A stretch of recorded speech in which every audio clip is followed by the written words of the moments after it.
Assalamualaikum warahmatullahi wabarakatuh. Hai Hello everyone. everyone. Semoga kalian semuanya sehat, menonton video ini, Alhamdulillah, amin. rezekinya lancar semuanya. Ada peribahasa tak kenal maka tak sayang. Tak sayang, Maka di iya. sini kita akan izinkan kita nih untuk memperkenalkan diri, iya. teman-teman. Oke. Langsung saja di sini dengan saya sendiri Renol Velul Amri dengan NIM 2483110047. Dan saya di sini tidak sendiri, teman. Di sini saya bersamai teman saya, partner saya. Ya, oke. Let me introducing myself. My name is Miftahul Ilma. NIM saya 2483110049. Tujuan kami di sini, kami ingin melaksanakan tugas video untuk memenuhi tugas video dari mata kuliah Hukum Perdata Internasional yang didoseni oleh Pak Irfan Khairul Umam.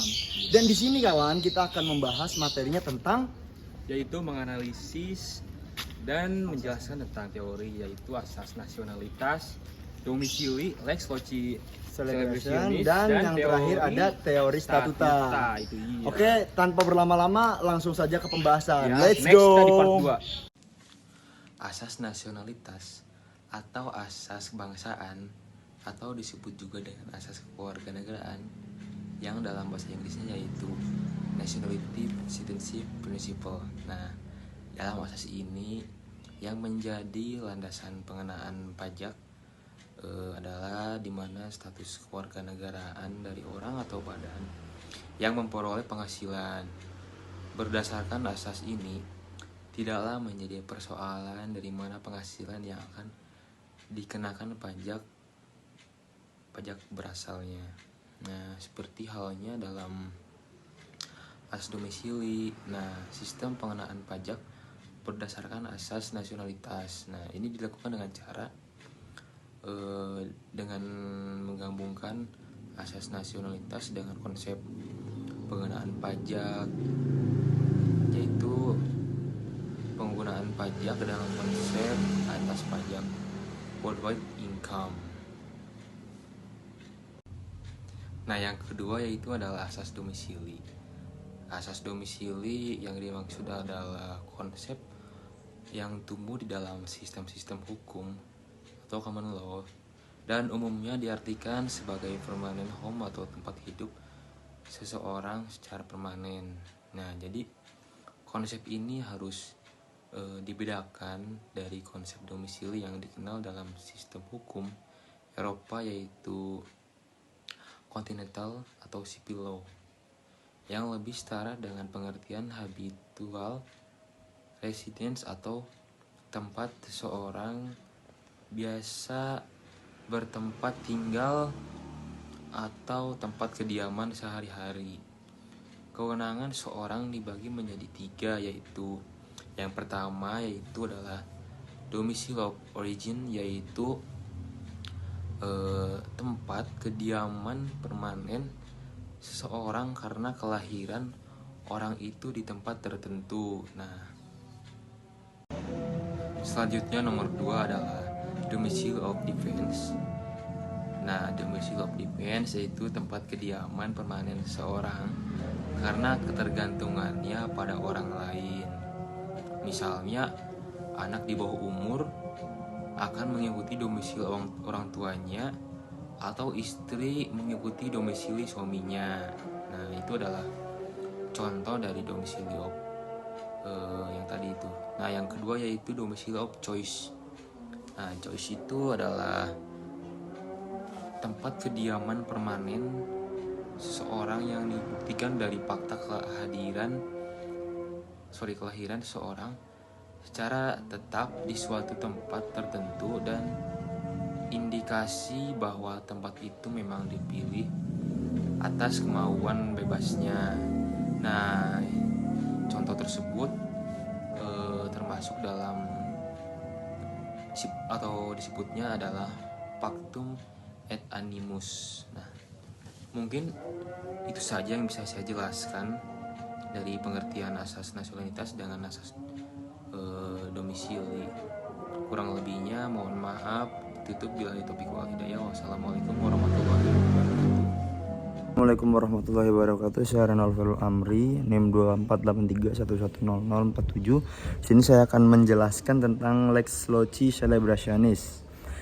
Lex Loci Celebrationis dalam hukum perdata internasional yaitu asas yang menerangkan hukum yang menyatakan bahwa suatu perkawinan, suatu keabsahan perkawinan ditentukan berdasarkan hukum yang berlaku di tempat mana perkawinan itu dilangsungkan. Dengan kata lain, jika suatu pasangan menikah di suatu negara, maka syarat sah atau tidaknya perkawinan diatur oleh negara tersebut, bukan oleh hukum negara asal masing-masing pihak.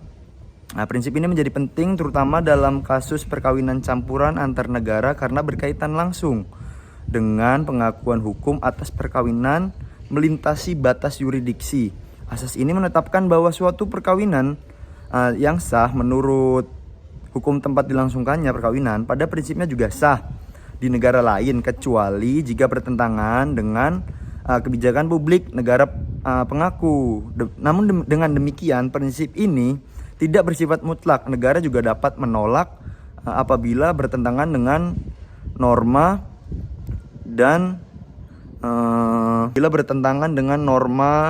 hukum yang mendasar, contohnya seperti larangan poligami. Jika di negara itu melarang poligami, melarang nikah di bawah umur, menikahi saudara, hal ini mencerminkan penerapan doktrin public policy expression yang membatasi pengakuan atas suatu perkawinan demi menjaga kepentingan hukum nasional.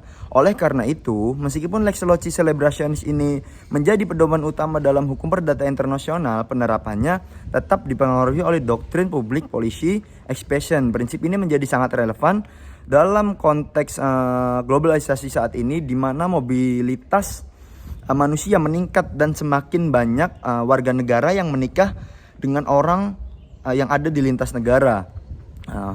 Dalam praktiknya, Lex Loci Celebrationis ini digunakan sebagai dasar pengakuan hukum atas perkawinan campuran yang memungkinkan pasangan dari dua negara yang berbeda ini mendapatkan perlindungan hukum yang setara atas status perkawinannya di negara yang lain. Perkawinan campuran yang ada di Indonesia diatur dalam berbagai perangkat hukum nasional yang mencerminkan pandangan negara terhadap keabsahan dan pengakuan hukum atas perkawinan lintas negara. Landasan hukum utama yang mengatur hal ini adalah Undang-Undang Nomor 1 Tahun 1974 tentang perkawinan yang menjadi rujukan utama dan pelaksanaan semua bentuk perkawinan di Indonesia.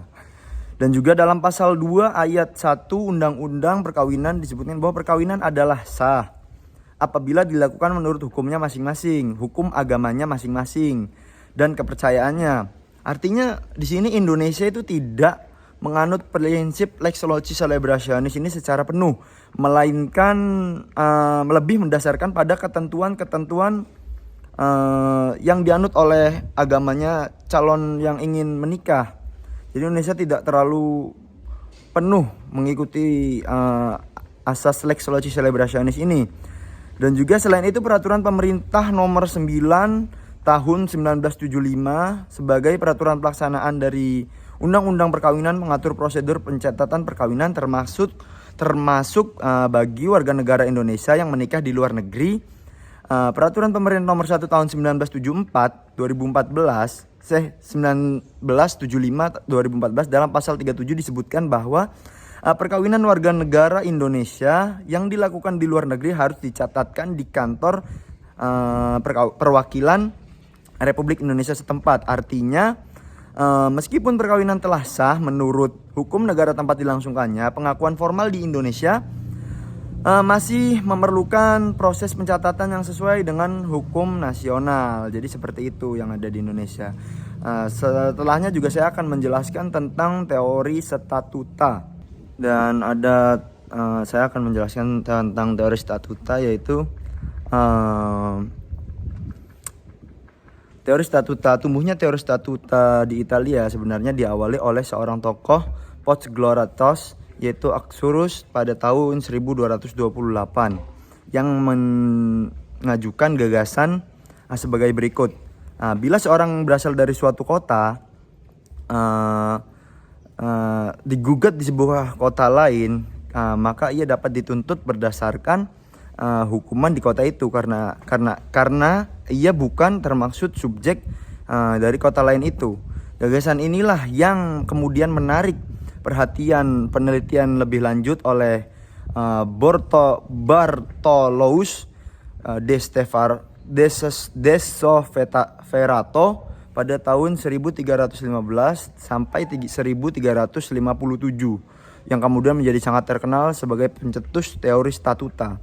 Dari pengamatan Bartolus terhadap statuta-statuta di kota-kota Italia, ia kemudian berkesimpulan bahwa yang pertama, statuta-statuta kota dapat diklarifikasikan dalam 2 atau 3 jenis atau 3 kelompok statuta, yaitu yang pertama ada statuta suatu kota dapat statuta yang berkenaan dengan hukum atau personal orang yang kemudian itu disebut sebagai statuta personalia.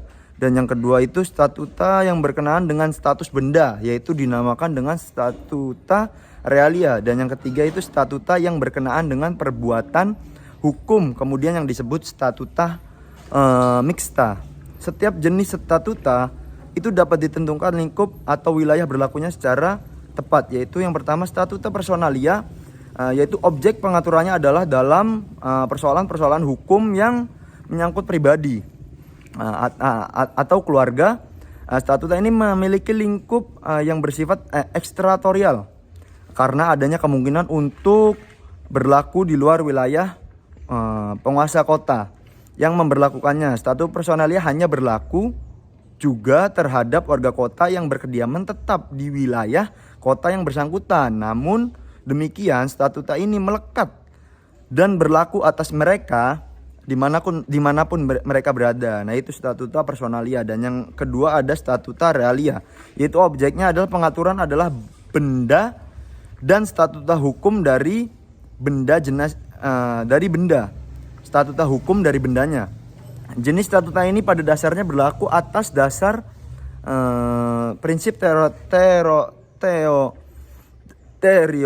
teritorial, artinya ia hanya berlaku di dalam wilayah kekuasaan penguasa kotanya memberlakukannya. Namun demikian statuta ini akan tetap berlaku terhadap siapa saja atau orang dari kota lain atau dari negara lain.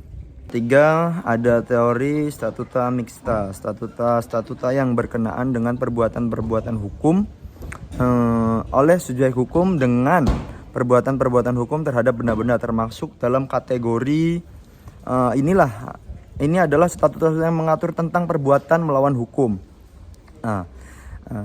Artinya ia berlaku atas semua perbuatan hukum yang berlaku di negara tersebut, dilangsungkan dalam wilayah penguasaan kota yang berlakukan statuta ini.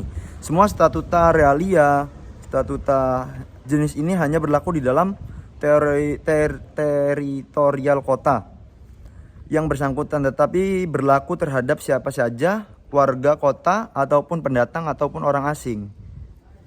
Dan yang terakhir ada teori statuta modern. Teori ini berusaha memperluas klarifikasi statuta realia, personalia, dan mixta dalam seluruh sistem hukum perdata internasional. Maksudnya persoalan-persoalan HPI hendaknya diklarifikasikan terlebih dahulu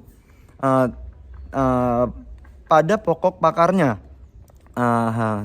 ke dalam kategori persoalan tentang benda atau persoalan tentang personal, tentang status hukum dalam subjek hukum. Setelah kualifikasi semacam itulah dilakukan lex causa dapat ditentukan dengan mengaturkan teori hukum dapat di teori hukum yang relevan dengan perkara yang bersangkutan. Artinya teori ini berupaya untuk menetapkan daya jangkau eksteritorial dari perkara-perkara dan aturan-aturan hukum suatu negara yang mengatur unsur asing yang sedang dihadapi oleh pengadilan. Mungkin itu saja yang bisa saya jelaskan.